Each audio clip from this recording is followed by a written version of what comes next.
Hello students, आज हम class 12 के chapter magnetic effect of current का topic motion of charge particle in uniform electric field पढ़ेंगे। पिछले लेक्चर में हमने पढ़ा था कि अगर कोई चार्ज पार्टिकल किसी मैग्नेटिक फील्ड में किसी वेलोसिटी के साथ इंटर करता है तो उस पर कितना फोर्स लगता है। हमने पिछले लेक्चर में पढ़ा था कि अगर कोई चार्ज पार्टिकल अगर कोई चार्ज पार्टिकल हो, अगर ये किसी मैग्नेटिक फील्ड में ये मान लेते कोई मैग्नेटिक फील्ड है, इसको B से रिप्रेजेंट किए। अगर ये कोई चार्ज पार्टिकल किसी मैग्नेटिक फील्ड में किसी वेलोसिटी v के साथ इंटर करेगा तो इस पर एक फोर्स लगता था F = Q into vector V cross vector B। ये फोर्स इस चार्ज पार्टिकल पर लगता था। तो अगर अब यही चार्ज पार्टिकल किसी मैग्नेटिक फील्ड में अलग अलग डायरेक्शन में इंटर करे या मोशन में, क्योंकि यहाँ पे देखिए F = Q into V cross B को सॉल्व करें तो यहाँ से हमको फॉर्मूला मिलेगा F = Q V cross B का हो जाएगा VB साइन थीटा। ये फॉर्मूला हो जाएगा। यहाँ पे थीटा मतलब एंगल का मतलब कि चार्ज पार्टिकल, ये एंगल थीटा इसके बीच का है, एंगल है V और B के बीच का। V मतलब वेलोसिटी, B मतलब मैग्नेटिक फील्ड। मतलब चार्ज पार्टिकल किस डायरेक्शन में मैग्नेटिक फील्ड में इंटर कर रहा है। चार्ज पार्टिकल मैग्नेटिक फील्ड में अलग अलग डायरेक्शन में इंटर कर सकता है, और जब अलग अलग डायरेक्शन में इंटर करेगा तो उस पर फोर्स भी अलग अलग होगा, उसका पाथ भी चेंज होगा। मोशन का सेंस हमें यहाँ पे क्या निकालना है, यहाँ पे पाथ निकालना है। हम यहाँ पे पाथ भी लिख सकते हैं, path of charge particle in uniform electric field. जब कोई चार्ज पार्टिकल किसी मैग्नेटिक फील्ड में इंटर करेगा, अलग अलग डायरेक्शन में नहीं, अलग अलग एंगल पर इंटर कर सकता है, तो अलग अलग एंगल में इंटर करने पर उस पर क्या फोर्स लगेगा, फोर्स से उसका पाथ कैसा हो जाएगा, आज हम इस पर डिस्कस करेंगे। पहली कंडीशन लेते हैं कि when a charge particle इंटर्स in a magnetic field in the direction of field. अगर कोई चार्ज पार्टिकल किसी मैग्नेटिक फील्ड में फील्ड की डायरेक्शन में इंटर करे, जैसे हमने यहाँ पे ये मैग्नेटिक फील्ड दिखाया है, क्रॉस का साइन। देखिए मैग्नेटिक फील्ड की दो डायरेक्शन होती हैं, एक क्रॉस का साइन और एक डॉट का साइन। ये जो क्रॉस होता है ये परपेंडिकुलर इनवर्ड है। क्रॉस का साइन किसको रिप्रेजेंट करता है, परपेंडिकुलर इनवर्ड। जबकि जो डॉट का साइन होता है ये रिप्रेजेंट करता है परपेंडिकुलर आउटवर्ड। क्रॉस का साइन परपेंडिकुलर इनवर्ड रिप्रेजेंट करता है, डॉट का साइन परपेंडिकुलर आउटवर्ड रिप्रेजेंट करता है। तो हमने यहाँ पे मैग्नेटिक फील्ड दिखाया है परपेंडिकुलर इनवर्ड, मतलब अंदर की तरफ मैग्नेटिक फील्ड है, और कोई चार्ज पार्टिकल इस मैग्नेटिक फील्ड में फील्ड की डायरेक्शन में इंटर कर रहा है। मतलब ये मान लेते हैं चार्ज पार्टिकल ये ऐसे इंटर कर रहा है, क्योंकि मैग्नेटिक फील्ड भी अंदर जा रहा है, मैग्नेटिक फील्ड भी यहाँ पे अंदर है, और चार्ज पार्टिकल ऐसे आया, यानी पैरेलल आया मैग्नेटिक फील्ड के पैरेलल आके इंटर कर गया।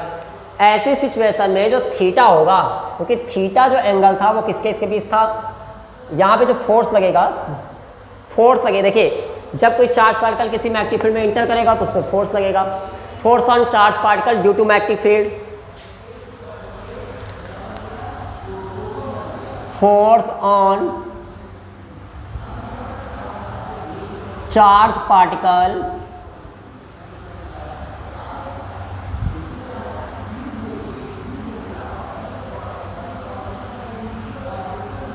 Due to magnetic field. Magnetic field की वजह से चार्ज पार्टिकल में जो फोर्स लगेगा वो कितना होगा, F = ऐसा आप पीछे पढ़ चुके हैं, F = QVB साइन थीटा। ये मैग्नेटिक फील्ड की वजह से चार्ज पार्टिकल पे फोर्स लगेगा, ये आप पिछले लेक्चर में पढ़ चुके हैं। यहाँ पे जो थीटा है वो एंगल है, ये जो थीटा है वो एंगल बिटवीन इसके बीच का एंगल है, V और B के बीच का angle between velocity of particle and magnetic field. Theta इसके बीच का एंगल है, वेलोसिटी ऑफ पार्टिकल और मैग्नेटिक फील्ड के बीच का। अब हमने क्या कहा कि when a charge particle इंटर्स in a magnetic field in the direction of field.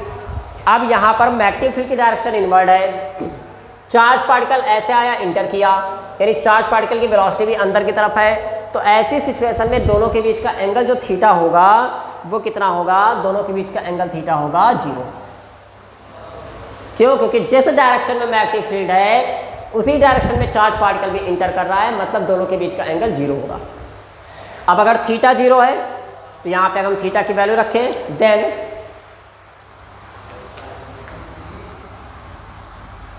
F equal to हो जाएगा क्यू वी बी साइन 0। आप जानते हैं साइन 0 की वैल्यू, साइन 0 की वैल्यू 0 होती है। अगर साइन 0 वैल्यू 0 होगी तो ऐसे सिचुएशन में एफ कितना हो जाएगा, 0। यानी मैग्नेटिक फील्ड की वजह से चार्ज पार्टिकल पे कोई फोर्स नहीं काम करेगा। मैग्नेटिक फील्ड की वजह से चार्ज पार्टिकल पर कोई भी फोर्स एक्टिव नहीं होगा। अब जब कोई फोर्स नहीं काम करेगा तो चार्ज पार्टिकल जैसे आ रहा तो वैसे ही चला जाएगा, यानी ऐसे इंटर किया और ऐसे सीधा चला जाएगा, तो उसका पाथ कैसा हो जाएगा, स्ट्रेट लाइन। पाथ कैसा होगा, स्ट्रेट लाइन। हम कह सकते हैं कि when a charge particle enters in a magnetic field in the direction of field, then there is no force acted on the charge particle due to magnetic field. Then there is no force acted on the charge particle due to magnetic field, and hence the path of charge particle is straight line. तो ऐसी situation में हम कह सकते हैं कि when a charge particle enters in a magnetic field in the direction of field, then there is no force acted on the particle due to magnetic field. यानी magnetic field की वजह से चार्ज पार्टिकल पर कोई भी force काम नहीं करेगा, hence the path of particle is straight line. अब जब कोई फोर्स नहीं काम कर रहा है तो जैसे पार्टिकल जा रहा है वैसे ही सीधा चला जाएगा, यानी उसका पाथ कैसा हो जाएगा, स्ट्रेट लाइन। सेकेंड कंडीशन क्या होगी, when a charge particle enters in a magnetic field at perpendicular to the field, यानी चार्ज पार्टिकल मैग्नेटिक फील्ड में परपेंडिकुलर डायरेक्शन में इंटर करे। मतलब यहाँ पे जो मैग्नेटिक फील्ड है वो तो इनवर्ड है और चार्ज पार्टिकल कैसे आ रहा है, मैग्नेटिक फील्ड इनवर्ड है और चार्ज पार्टिकल ऐसे आया। मैग्नेटिक फील्ड इनवर्ड है, चार्ज पार्टिकल ऐसे आया परपेंडिकुलर। चार्ज पार्टिकल कैसे आया, परपेंडिकुलर, यानी चार्ज पार्टिकल इस तरह से इंटर किया मैग्नेटिक फील्ड में v वेलोसिटी के साथ। अब देखिए होगा क्या इस पे, जैसे ही चार्ज पार्टिकल इंटर किया तो इस पे फोर्स कितना लगेगा, force on charge particle due to magnetic field, force on charge particle due to magnetic field. आप पूरा लिखेंगे, force on charge particle due to magnetic field, F equal to formula भाई q v B sine theta. आप जानते हैं theta कितना है, theta 90 है, साइन 90 की वैल्यू 1 होती है। तो ऐसी सिचुएशन में एफ आ जाएगा क्यू वी बी। मतलब ये हुआ कि चार्ज पार्टिकल पे एक फोर्स काम करेगा। कितना फोर्स काम करेगा, क्यू वी बी। जब कोई चार्ज पार्टिकल किसी मैग्नेटिक फील्ड में परपेंडिकुलर डायरेक्शन में इंटर करेगा तो ऐसी सिचुएशन में चार्ज पार्टिकल पे फोर्स काम करेगा। अब ये फोर्स करेगा क्या, ये फोर्स चार्ज पार्टिकल घुमाएगा। कैसे घुमाएगा, ये फोर्स चार्ज पार्टिकल को घुमाएगा और किस डायरेक्शन में घुमाएगा, तो इसके लिए हम फ्लेमिंग्स के रूल लगाते हैं। यहाँ पे जब चार्ज पार्टिकल इंटर करेगा, हम मान लेते हैं ये कोई चार्ज पार्टिकल इंटर किया v वेलोसिटी के साथ, तो इस पर एक फोर्स लगेगा। वो फोर्स कितना होगा, क्यू वी। अब ये फोर्स करेगा क्या, ये फोर्स अब फोर्स लग रहा है तो इसको डिस्ट्रैक्ट करेगा, यानी इसको डिफ्लेक्ट करेगा, इसको इसके रास्ते से भटकाएगा। अब कोई अगर सीधा जा रहा है उस पर फोर्स लग जाए तो उसको भटकाएगा। अब ये रास्ते से तो भटकेगा, लेकिन आप पहले ये पता करिए फोर्स की डायरेक्शन क्या होगी। तो फोर्स की डायरेक्शन को फाइंड करने के लिए हम फ्लेमिंग लेफ्ट हैंड रूल लेते हैं।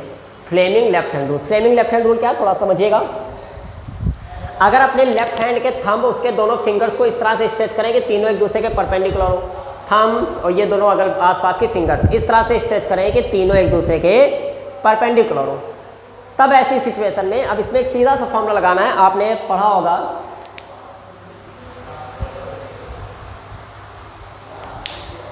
देखिए यहाँ पर आपका जो थंब होगा वो फोर्स की डायरेक्शन को रिप्रेजेंट करेगा। जो थंब के पास वाली फिंगर होगी, इंडेक्स फिंगर, ये मैग्नेटिक फील्ड की डायरेक्शन को रिप्रेजेंट करेगी, और जो मिडिल फिंगर होगी ये वेलोसिटी की डायरेक्शन को रिप्रेजेंट करेगी। देखिए इसको याद करने का एक तरीका है, ऐसे हम नॉर्मली भूल जाते हैं। तो आपको तीन चीज़ें देखनी है, फोर्स, वेलोसिटी और मैग्नेटिक फील्ड। अब हमारा जो अंगूठा होता है थंब, ये सबसे मोटा होता है, यानी इसकी ताकत सबसे ज़्यादा। इसका फोर्स सबसे ज़्यादा, तो ये थंब फोर्स को रिप्रेजेंट करेगा। थंब किसको रिप्रेजेंट करेगा? फोर्स को। बची दो चीज़ें, वी और बी। वी और बी में अगर हम ध्यान से देखें तो अल्फ़ाबेटिक पहले कौन आता है? पहले बी आता है, पहले बी आता है, तो पहले बी आता है। जब पहले बी आता है थंब तो हट गया, थंब फोर्स को, क्योंकि ये सबसे मोटा है, इसका फोर्स सबसे ज़्यादा होगा, तो थंब फोर्स को रिप्रेजेंट करेगा। अब बची दो चीज़ें, बी और बी, और हमारे पास फिंगर भी दो बची। अल्फ़ाबेटिक पहले बी आता है, तो ये पहली वाली फिंगर बी को और दूसरी वाली फिंगर वी को, पहली वाली फिंगर बी को, दूसरी वाली फिंगर वी को रिप्रेजेंट करेगी। ये फ्लेमिंग लेफ्ट हैंड रूल है। यानी if we stretch our left hand, if we stretch our left hand thumbs and nearest to fingers such that they are perpendicular to each other, अगर हम अपने thumb उसके पास के दोनों फिंगर्स को इस तरह से स्ट्रेच करें कि तीनों एक दूसरे के परपेंडिकुलर हो, then if the index finger in the direction of magnetic field, index finger किसकी डायरेक्शन में होगा? Magnetic field, magnetic field B, क्योंकि बी पहले आता है। Middle finger in the direction of velocity of particle, then thumb represent the force, then thumb represent the direction of force. चलिए यहाँ पे हम इसको अप्लाई करते हैं। तो हमारा जो चार्ज पार्टिकल था वो इधर की तरफ इंटर कर रहा है, मैग्नेटिक फील्ड इनवर्ड है, इंडेक्स फिंगर मैग्नेटिक फील्ड की डायरेक्शन में, मिडिल फिंगर को वेलोसिटी की डायरेक्शन में। तो अंगूठा कहाँ जा रहा है? ऊपर की तरफ, मतलब फोर्स कहाँ लगेगा? ऊपर की तरफ। यानी जो मैग्नेटिक फील्ड की वजह से फोर्स लगेगा इस चार्ज पार्टिकल को ऊपर की तरफ धक्का मारेगा, और ऊपर की तरफ धक्का मारेगा। अब आप सोचिए चार्ज पार्टिकल ऐसे चल रहा है और अचानक ऊपर की तरफ किसी ने धक्का मार दे तो ऐसे घूम जाएगा, ये ऐसे घूम गया। अब यहाँ पे देखिए मैग्नेटिक फील्ड अंदर की तरफ, ये वेलोसिटी इधर की तरफ गई, अब फिर से ऊपर की तरफ फोर्स, यानी अब फिर से इसमें ऊपर की तरफ, यहाँ पे ऊपर की तरफ फोर्स लग रहा था तो ऐसे घुमा, यहाँ फिर से ऊपर की तरफ फोर्स लगेगा तो और ज़्यादा थोड़ा घूम जाएगा, और ज़्यादा थोड़ा घूम जाएगा। यहाँ फिर से अंदर की तरफ फोर्स लगेगा तो और घूम जाएगा। ऐसे घूमते घूमते पाथ कैसा हो जाएगा? सर्कुलर। हम फिर से इसको रिपीट कर रहे हैं, ध्यान से देखिएगा। ये आपका चार्ज पार्टिकल जो कि इधर जा रहा था, ये इसकी वेलोसिटी थी, मैग्नेटिक फील्ड कहाँ था? इनवर्ड। अब देखिए राइट फ्रेमिंग का रूल लगाइए, left hand rule. Inward magnetic field है तो ये आपकी जो इंडेक्स फिंगर होगी वो मैग्नेटिक फील्ड की डायरेक्शन में होगी, हमने ये मैग्नेटिक फील्ड डायरेक्शन रख दिया। मिडिल फिंगर वेलोसिटी की डायरेक्शन में होगी, फोर्स कहाँ लगा? ऊपर की तरफ, तो इस पर फोर्स लग रहा होगा ऊपर की तरफ, यानी कोई फोर्स इसको धक्का मार रहा होगा। अब जब ये चलते चलते मान लीजिए कोई ऐसे आ रहा है और किसी ने ऊपर की तरफ धक्का मार दिया तो ऐसे घूम जाएगा, यानी ये ऐसे घूम गया, पार्टिकल इधर घूम गया। अब यहाँ पे अगर हम देखें, यहाँ पे हम देखें तो फिर से मैग्नेटिक फील्ड अंदर की तरफ, वेलोसिटी इधर की तरफ, फिर से फोर्स लगा इधर की तरफ, यानी इसके परपेंडिकुलर, इसके परपेंडिकुलर फोर्स ये लगा, यानी इसने और दबा दिया। अब चार्ज पार्टिकल थोड़ा और दब गया इधर, और थोड़ा दब गया, फिर से फोर्स इसके परपेंडिकुलर, क्योंकि फोर्स परपेंडिकुलर लग रहा है, इसके परपेंडिकुलर, और इसको इधर दबा दिया, और दबा दिया इधर। ऐसे ये घूमते घूमते ये पाथ ऐसा सर्कुलर, यानी बिल्कुल सर्कुलर हो जाएगा। ये हेक्सागन नहीं बनाएगा क्योंकि लगातार मोशन में तो एक कर्व बनाएगा। अगर रुका हुआ होता तो हेक्सागन बनाता, मोशन में तो क्या बनाएगा? एक कर्व, यानी एक सर्कुलर पाथ बना देगा। तो इस तरह से जब कोई चार्ज पार्टिकल किसी मैग्नेटिक फील्ड में परपेंडिकुलर इंटर करेगा तो उसका पाथ कैसा होगा? सर्कुलर। क्यों सर्कुलर होगा? क्योंकि यहाँ पर चार्ज पार्टिकल की वेलोसिटी इधर है, इस पर जो फोर्स लगेगा वो ऊपर की तरफ लगेगा, और ऐसे ये घूम जाएगा और इसका पाथ हो जाएगा सर्कुलर। तो फिलहाल हम सीधे यहाँ पे सर्किल बना दे रहे हैं क्योंकि इसका पाथ हमने यहाँ पे अलग समझ लिया, इसका पाथ सर्कुलर होगा। तो यहाँ पर चार्ज पार्टिकल का पाथ जो होगा वो सर्कुलर हो जाएगा। देखिए यहाँ पे हम टेंजेंशियली, ये पार्टिकल था, इसकी वेलोसिटी इधर की ओर थी और परपेंडिकुलर फोर्स ऊपर की तरफ लग रहा था। जब पार्टिकल यहाँ पहुँचा तो वेलोसिटी ऊपर की ओर हो गई, वेलोसिटी ऊपर की ओर हो गई, फोर्स इधर लग गया, फोर्स इधर लग गया। चार्ज पार्टिकल यहाँ पहुँचा, वेलोसिटी इधर हो गई, फोर्स परपेंडिकुलर अंदर की तरफ लग गया। तो इस तरह से जैसे जैसे चार्ज पार्टिकल आगे बढ़ेगा फोर्स उसको सर्कुलर पाथ पे मूव कराएगा। तो इस तरह से हम कह सकते हैं कि when a charge particle enters in a magnetic field in the perpendicular direction to the field, then its path becomes circular due to force, यानी इसका पाथ कैसा हो जाएगा? सर्कुलर हो जाएगा। तो यहाँ पर ऐसा कह सकते हैं कि when a charge particle enters in a magnetic field at perpendicular to the field, then its path becomes circular, इसका पाथ कैसा हो जाएगा? सर्कुलर। अब अगर पाथ सर्कुलर है तो इस सर्कुलर पाथ की रेडियस भी होगी, इस सर्कुलर पाथ की रेडियस भी होगी। लेकिन अब एक चीज़ समझिए, सर्कुलर पाथ पे अगर चार्ज पार्टिकल रिवॉल्व हो रहा है तो आपने ऐसा क्लास 11 में पढ़ रखा है कि सर्कुलर पाथ पर रिवॉल्व होने के लिए एक फोर्स की जरूरत होती है जिसको बोलते हैं हम सेंट्रीपिटल फोर्स। इसको क्या कहते हैं? Centripetal force.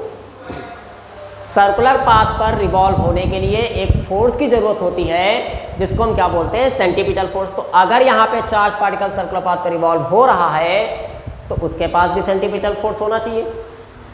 अब लेकिन सेंट्रीपिटल फोर्स जैसा कोई फोर्स ही नहीं होता। पहले तो ये समझिए, किसी ना किसी फोर्स को एक एक्स्ट्रा जिम्मेदारी दी जाती है। कौन सी जिम्मेदारी?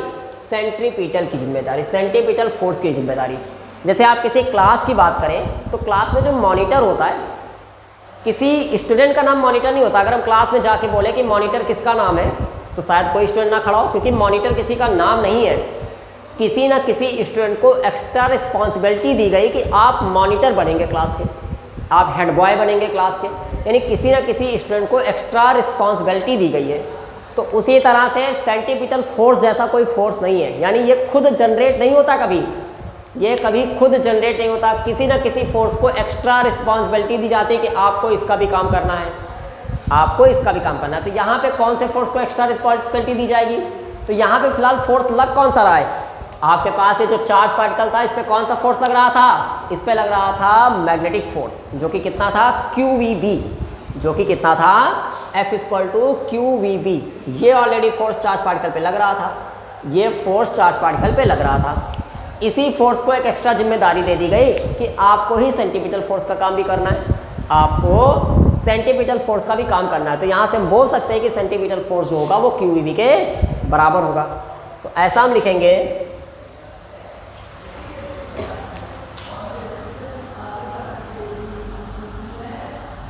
Centripetal force = QVB sine theta. अच्छा, थीटा तो 90 हो गया था क्योंकि परपेंडिकुलर इंटर कर रहा है, तो सेंट्रीपिटल फोर्स हो जाएगा QEB। अब सेंट्रीपिटल फोर्स होता कितना है? अगर ये जो सर्कुलर पाथ पर रिवॉल्व हो रहा है, इस सर्कुलर पाथ की कोई ना कोई रेडियस होगी। अगर हम इस सर्कुलर पाथ की रेडियस को मान लें, ये सेंटर मान लें, और इस सर्कुलर पाथ की रेडियस को मान लें स्मॉल r, सर्कुलर पाथ की रेडियस कितनी मान लें? Small r। तो ऐसा आप क्लास 11 में पढ़ चुके हैं। सेंट्रीपिटल फोर्स का फॉर्मूला होता है mv²/r। ये सेंट्रीपिटल फोर्स होता है। तो हमने देखा सेंट्रीपिटल फोर्स किससे मिलेगा, क्योंकि सेंट्रीपिटल फोर्स खुद कोई फोर्स नहीं होता, किसी ना किसी फोर्स को एक्स्ट्रा जिम्मेदारी दी जाती है। तो यहाँ एक्स्ट्रा जिम्मेदारी किसको दी गई? QVB को, यानी मैग्नेटिक फोर्स को। तो हम कह सकते हैं सेंट्रीपिटल फोर्स mv²/r बराबर होगा किसके? QVB के। यहाँ से एक v cancel, mv/r = QB। R चाहिए, R = QB, इधर डिवाइड में आ जाएगा mv/QB। Here R is the radius of circular path। यहाँ पे R क्या है? सर्कुलर पाथ की रेडियस है। अगर हम टाइम पीरियड निकालें तो टाइम पीरियड क्या होता है? टाइम पीरियड होता है इस सर्कुलर पाथ में एक चक्कर पूरा करने में जितना टाइम लगेगा उसको हम बोलते हैं टाइम पीरियड। यानी जब ये पार्टिकल सर्कुलर पाथ पर रिवॉल्व हो रहा है तो उसको एक साइकिल कंप्लीट करने में या एक चक्कर पूरा करने में जितना टाइम लगेगा उसको हम बोलेंगे टाइम पीरियड। अब टाइम पीरियड का तो एक ही फॉर्मूला, टाइम का फॉर्मूला क्या होता है? Distance upon velocity, distance upon velocity. जब पार्टिकल सर्कुलर पाथ पे चल रहा है तो कितनी डिस्टेंस चलेगा? जितना उसका सरकमफ्रेंस होगा। अगर कोई पार्टिकल सर्कुलर पाथ पे चल रहा है तो एक पूरे चक्कर में कितनी डिस्टेंस ट्रेवल करेगा? अपने सरकमफ्रेंस के बराबर। तो डिस्टेंस तो हो जाएगी 2πr, वेलोसिटी हो जाएगी v, डिस्टेंस हो जाएगी 2πr, वेलोसिटी v हो जाएगी। अब r की वैल्यू पुट कर दीजिए। अगर यहाँ पे हम r की वैल्यू पुट करें तो ऐसी सिचुएशन में t आ जाएगा 2πr की वैल्यू mv/QB, mv/QB, और v/ में पहले से था, v/ में पहले से था, v से v कैंसिल। तो ऐसी सिचुएशन में t आया 2πm/QB। ये आ गया टाइम पीरियड। किसका टाइम पीरियड? जब कोई पार्टिकल किसी सर्कुलर पाथ में रिवॉल्व हो रहा हो तो एक साइकिल को यानी एक कंप्लीट सर्किल पूरा करने में कितना टाइम लेगा। अब अगर हम फ्रीक्वेंसी निकालें फ्रीक्वेंसी, तो ये फ्रीक्वेंसी क्या होती है? फ्रीक्वेंसी होती है कि 1 सेकंड में पूरे किए गए चक्करों की संख्या को, यानी 1 सेकंड में कितने चक्कर पूरे कर लेगा, क्योंकि सर्कुलर पाथ में जब लगातार रिवॉल्व हो रहा है, क्योंकि लगातार उस पर फोर्स लग रहा है, तो लगातार रिवॉल्व हो रहा है, तो 1 सेकंड में कितनी साइकिल पूरे कर लेगा चार्ज पार्टिकल, या फिर 1 सेकंड में कितने चक्कर पूरे कर लेगा। तो फ्रीक्वेंसी का फॉर्मूला, फ्रीक्वेंसी को हम एन से रिप्रेजेंट करते हैं, उसका फॉर्मूला होता है 1 upon time period, 1 upon time period, ये फ्रीक्वेंसी का फॉर्मूला होता है। तो n equal to 1 upon time period की जगह 2 pi m upon q B ऊपर गया, तो n equal to q B upon 2 pi m। देखिए फ्रीक्वेंसी के कई सारे सिंबल होते हैं, हम n से रिप्रेजेंट करते हैं, हम f से भी रिप्रेजेंट कर सकते हैं, फ्रीक्वेंसी के लिए हम न्यू भी रिप्रेजेंट करते हैं। ये कई सारे सिंबल होते हैं फ्रीक्वेंसी के, इनमें से कोई भी सिंबल हम यूज कर सकते हैं। तो आपने रेडियस निकाल ली, ये आपकी रेडियस हो गई, ये टाइम पीरियड हो गया और ये फ्रीक्वेंसी हो गई। ये 3 चीज़ें आपने निकालनी कि जब कोई चार्ज पार्टिकल किसी मैग्नेटिक फील्ड में कैसे इंटर करे, परपेंडिकुलर इंटर करे। उसका पाथ कैसा होगा, हाँ पाथ भी आपने निकाल लिया, इसका पाथ कैसा होगा, सर्कुलर। यानी जब कोई चार्ज पार्टिकल किसी मैग्नेटिक फील्ड में इंटर करता है परपेंडिकुलर, तो उसका पाथ सर्कुलर होता है। हमने उसके लिए रेडियस निकाल ली, उसके लिए टाइम पीरियड निकाल लिया, उसके लिए फ्रीक्वेंसी निकाल ली। अब अगर बात करें काइनेटिक एनर्जी की, क्योंकि चार्ज पार्टिकल मोशन में, तो उसके पास काइनेटिक एनर्जी भी होगी। अब अगर हम काइनेटिक एनर्जी की बात करें तो काइनेटिक एनर्जी कितनी होगी, क्योंकि चार्ज पार्टिकल मोशन में हो तो उसके पास एनर्जी भी होगी, और वो एनर्जी कौन सी होगी, काइनेटिक एनर्जी। तो काइनेटिक एनर्जी का फॉर्मूला होता है k equal to half mv square. यहाँ v क्या है, v वेलोसिटी है। अगर हम इस फॉर्मूले से यानी रेडियस वाले फॉर्मूले से वेलोसिटी निकालें तो वेलोसिटी आएगी v इक्वल टू, देखिए क्यू बी उधर मल्टीप्लाई में जाएगा, तो r क्यू बी और डिवाइडेड बाई m। अगर यहाँ पे हम वैल्यू रखें किसकी जगह, v की जगह, तो ऐसी सिचुएशन में हमारा फॉर्मूला बनेगा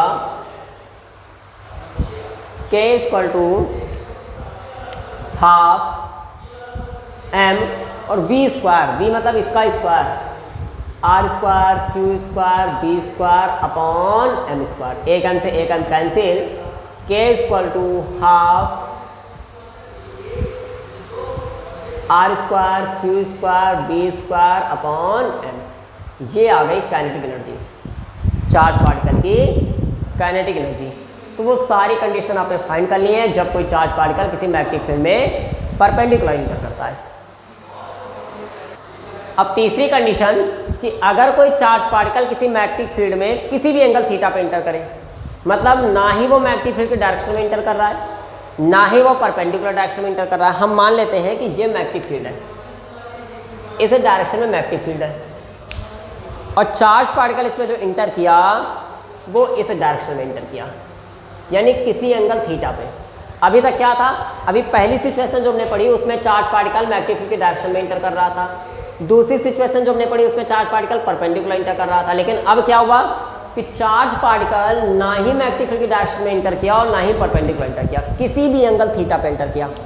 तो ऐसी सिचुएशन में क्या करते हैं, इस चार्ज पार्टिकल जिसकी वेलोसिटी v है इसको 2 कंपोनेंट में डिवाइड कर लेते हैं, क्योंकि मैग्नेटिक फील्ड की डायरेक्शन में भी कोई कंपोनेंट नहीं और परपेंडिकुलर भी कोई कंपोनेंट नहीं। तो इस वेलोसिटी v को 2 कंपोनेंट में डिवाइड कर लेते हैं, एक कंपोनेंट परपेंडिकुलर आएगा और एक कंपोनेंट इसी की डायरेक्शन में आएगा। जो कंपोनेंट मैग्नेटिक फील्ड b के डायरेक्शन में होगा वो हॉरिजॉन्टल कंपोनेंट है, इसलिए इसको हम बोलेंगे v cos थीटा। जो कंपोनेंट परपेंडिकुलर कंपोनेंट है ये बोलेंगे v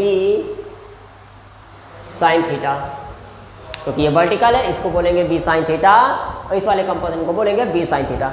तो ऐसी सिचुएशन में जो वेलोसिटी v है उसके 2 कंपोनेंट्स डिवाइड हो गए। जो v cos थीटा कंपोनेंट है वो तो चार्ज पार्टिकल को सीधा चलाने की कोशिश करेगा, क्यों, क्योंकि ये मैग्नेटिक फील्ड के डायरेक्शन में। और आप जानते हैं पहली कंडीशन आपने पढ़ी कि अगर चार्ज पार्टिकल मैग्नेटिक फील्ड के डायरेक्शन में ही इंटर करे तो उस पर कोई फोर्स नहीं लगता, उसका पाथ स्ट्रेट लाइन होता है। तो v cos थीटा तो स्ट्रेट लाइन में चार्ज पार्टिकल को आगे बढ़ाएगा, मतलब ये चार्ज पार्टिकल स्ट्रेट लाइन में आगे बढ़ाएगा। लेकिन जो v sin थीटा है वो क्या करेगा, उसको सर्कुलर पाथ पे घुमाएगा, क्योंकि जो परपेंडिकुलर कंपोनेंट है आपने पढ़ा है कि जब कोई चार्ज पार्टिकल परपेंडिकुलर इंटर करता है तो उसका पाथ सर्कुलर हो जाता है। तो v cos थीटा तो स्ट्रेट लाइन में बढ़ाएगा, लेकिन जो v sin थीटा वो कैसे घुमाएगा, वो चार्ज पार्टिकल को सर्कुलर पाथ पे चलाएगा। यानी एक ही पार्टिकल को दो दो डायरेक्शन में दो लोग मिलकर घुमाने की कोशिश कर रहे हैं। V sine theta charge particle को सर्कुलर घुमाएगा, क्योंकि आपने पढ़ा है कि जब कोई चार्ज पार्टिकल परपेंडिकुलर इंटर करता है तो उसका पाथ सर्कुलर होता है, जबकि v cos theta charge particle को स्ट्रेट लाइन पे चलाने की कोशिश करेगा। क्यों? क्योंकि आपने पढ़ा है कि जब कोई चार्ज पार्टिकल मैग्नेटिक फील्ड के डायरेक्शन में इंटर करता है तो उसका पाथ स्ट्रेट लाइन होता है।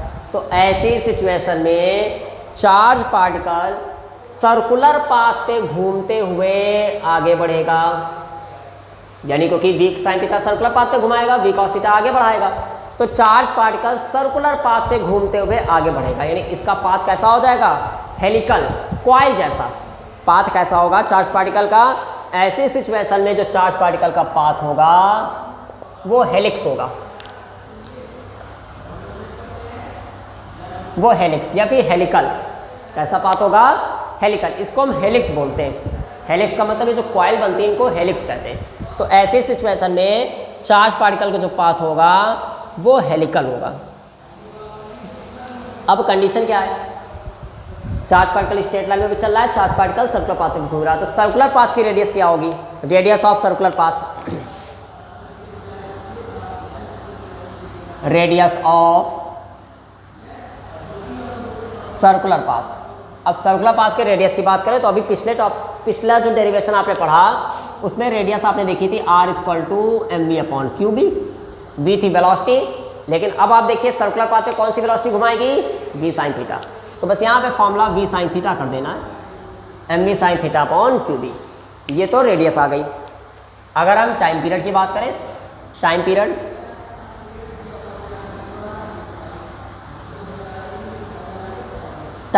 t = अभी आपने पिछले उसमें पढ़ा है कि पिछले जो डेरिवेशन आपने किया उसमें टाइम पीरियड का फॉर्मूला 2πm/qb था, तो t = कितना हो जाएगा? 2πm/qb। अब इसमें कहीं वेलोसिटी तो है ही नहीं, तो साइन कॉस लगने की कोई ज़रूरत नहीं। फ्रीक्वेंसी की अगर हम बात करें तो इसकी फ्रीक्वेंसी कितनी होगी? फ्रीक्वेंसी टाइम पीरियड के उल्टी होती है, अपोजिट होती है, तो यानी इसकी फ्रीक्वेंसी n = qb/2πm। फ्रीक्वेंसी भी वही हो जाएगी, क्योंकि इसमें कहीं वेलोसिटी तो है नहीं जो हम साइन या कॉस जोड़ेंगे, तो फ्रीक्वेंसी हो जाएगी qb/2πm। अगर हम काइनेटिक एनर्जी की बात करें तो काइनेटिक एनर्जी भी उतनी ही होगी जितना भी हम अपने पीछे पढ़ा है, काइनेटिक एनर्जी भी वही होगी। तो ये फॉर्मूले हो गए जब सर्कुलर पाथ पे घूम रहा हो। अब अगर चार्ज पार्टिकल आगे भी तो बढ़ रहा है, तो जब चार्ज पार्टिकल आगे बढ़ रहा है तो ये जो दो कॉइल बन रही है इनके बीच की जो डिस्टेंस है इसको बोलते हैं पिच। इसको क्या बोलते हैं? पिच। यानी इस कॉइल से इस कॉइल के बीच की डिस्टेंस या फिर यहाँ से लेके यहाँ तक की डिस्टेंस, इसको बोलेंगे पिच। ये पिच है। तो अब यहाँ पिच क्या होगी?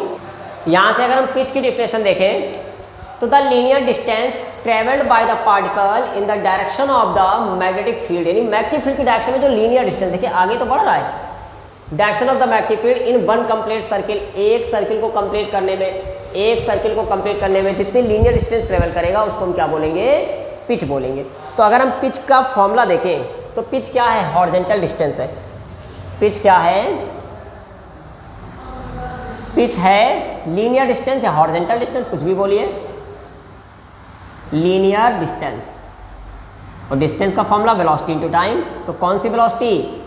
Linear velocity. अब लीनियर का मतलब हॉरिजॉन्टल वेलोसिटी भी हम बोल सकते हैं।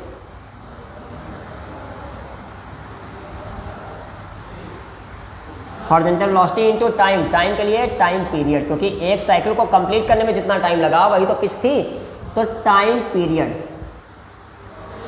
तो यहाँ से pitch P = horizontal velocity v cos theta, और टाइम पीरियड कितना था? अभी आपने पढ़ा है 2πm/qb। ये हो गया pitch, v cos theta × 2πm/qb।